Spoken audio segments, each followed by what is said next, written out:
লোভ মানুষকে ধ্বংস করে, এতে কোনো সন্দেহ নাই। আমরা আল্লাহর দিনকে ভুলে দুনিয়ার লোভে পড়ে আখিরাত কি ভুলে যাচ্ছি না তো?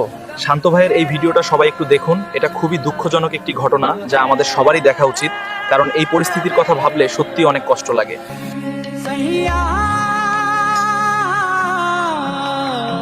কিরে, ভিতরে এত গেস্ট রাইখা তুই এনে নামাজ পড়তে দাঁড়াইছস? কি করবো বস, নামাজের সময় তো হয়ে গেছে গা। নামাজটা পরে পর, গেস্টরা খাবারের লেগে পাগল হইতেছে গা। তাড়াতাড়ি গিয়ে খাবার দে।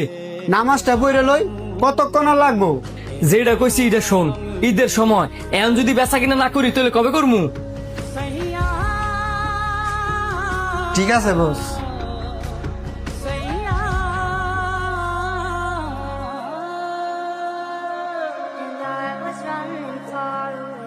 স্যার, আপনারা 10টা মিনিট বসেন, আমি নামাজটা পড়ে আসি। এই, তুমি হ্যাঁ করে খাবার না দিয়া অনেকের নামাজ পড়তে যাও। বস, খাবারটা ওই তার 5 মিনিট লাগবো, এই কারণে ওনাদেরকে কইছি 10টা মিনিট অপেক্ষা করার লাগে। খাবার দিতে 5 মিনিট লেট হবে দেখা তুমি এদের কেমনে বসায় রাখবা? খাবারটা দিয়া পরে তুমি নামাজ পড়তে যাও। কয়দিন ধরে দেখতেছি আমার গেস্ট ঘরে রাখা তুমি ধরে ধরে নামাজ পড়তে যাও গা। তোমার যদি নামাজই পড়ার হয় তো তুমি নামাজই পড়ো, আমার রেস্টুরেন্টে চাকরি করার দরকার নাই। তুমি নামাজ পড়ো, ভালো কথা। এটা তুমি আর আমি বুঝলে দইতো না, কাস্টমারদেরকেও তো বুঝাইতে হইব। তোমার সময়ের মূল্য না থাকতে পারে, আমার রেস্টুরেন্টের গেস্ট ঘর সময়ের মূল্য ঠিকই আছে।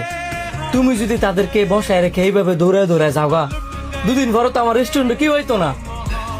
বস, আপনি যদি আমার নামাজের সময় না দেন, আমি আর এই রেস্টুরেন্ট চাকরি করতাম না।